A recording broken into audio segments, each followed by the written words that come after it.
Hello guys, मैं अपना blog शुरू करती हूँ दोपहर के 11 बजे से। तो ये 11 बजे वाला काम है मेरा। देख रहे हैं किस तरीके से बर्तन फैले हुए हैं। तो जैसे सुबह का हम लोग गांव में रहते हैं तो यहाँ पे नाश्ता या फिर दोपहर का खाना या फिर शाम का खाना इस तरीके से नहीं होता है।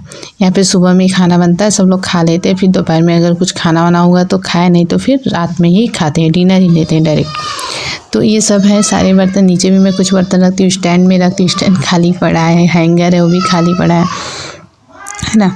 तो ये सारे बर्तन गंदे पड़े हुए हैं। तो मेरा डेली का 3 घंटे का काम है।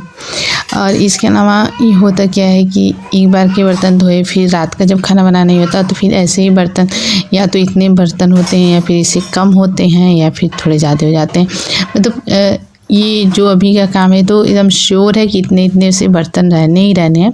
लेकिन इसके बाद वाले सेकेंड शिफ्ट में थोड़ा कम भी हो सकता है, ज़्यादा भी हो सकता है। ओके, तो फिर ये मैं कर रही हूँ, सारे बर्तनों को मैं इकट्ठा कर ली। सिंक को मैंने सबसे पहले सिंक को मैं साफ़ करती हूँ, फिर उसके बाद ये काम फिर उसके बाद उसमें बर्तनों को मांज के रखते हैं, क्योंकि सिंक जूठा नहीं रहना चाहिए, है ना। और ये होता है हमारा काम है ये 365 दिन का। चाहे हमारी तबीयत ख़राब हो, चाहे कुछ भी हो, हमारे काम को कोई सीरियसली लेता नहीं है ना। हम लेडीज़ के घर के जो काम होते हैं उसको कोई सीरियसली नहीं लेता है, लेकिन हम लोग डेली काम करते हैं। इसमें ऐसा हो ही नहीं सकता कि 365 दिन किसी की तबीयत ठीक रहे। और देखिए, चलिए मैं भी कहाँ आ गई। ये देखिए बर्तन सारे धुला गए हैं, साफ़ हो गए।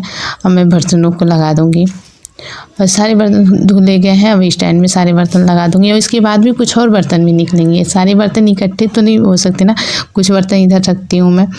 और फिर उसके बाद से सारे बर्तनों को जब मैं सेट कर देती हूँ, फिर से इतने जूठे बर्तन मैं कुछ खाली वाली करके सारा इधर निकालती हूँ, क्योंकि जगह कम होने की वजह से उतने ही बर्तन सारे फैले हुए थे। पहले उसको हटाए और फिर इसको मांज के हटा रहा है। सारे बर्तन क्लीन हो गए हैं और लगभग कि काम ख़त्म ही होने वाला है। लेकिन ये काम जो 1-2 मिनट में जो वीडियो में दिख गया ना, इसको करने में 2 से 2.5 घंटे पूरे लगते हैं, उससे कम तो नहीं लगेगा, है ना। और फिर बीच में बाकी चीज़ें भी देखनी होती हैं। मतलब ये तो हो गया सिर्फ बर्तनों का काम, लेकिन सुबह से 11 बजे तक का काम रहता है हम लोग का। फिर ये है, देखिए स्लैब को मैं साफ़ कर रही हूँ। हम लोग मैं कह रही हूँ, मतलब हम लेडीज़ों की बात कर रहे हैं जो हाउस वाइफ है ना, तो उनकी उसके बारे में बात करें। मैं सारी लेडीज़ों के बारे में बात करी। और ये मैंने चने रखे थे भिगा के अंकुरित होने के लिए, तो थोड़े से हो गए हैं, थोड़ा और बड़े हो जाएंगे तो इसको मैं फ्रिज में उठा के रख दूँगी। और ये हो गया, बर्तन वाले काम ख़त्म हो गए हैं। मेरा ब्लॉग भी ख़त्म होने वाला है। इससे पहले मैं पानी भर रही हूँ। अभी सर्दियों का दिन है तो मैं गर्म पानी पीती हूँ, वैसे मैं ठंडा पानी नहीं पीती हूँ, कभी भी नहीं पीती हूँ, गर्मी में भी नहीं। तो और ब्लॉग कैसा लगा आप सभी ज़रूर बताएं। थैंक्स।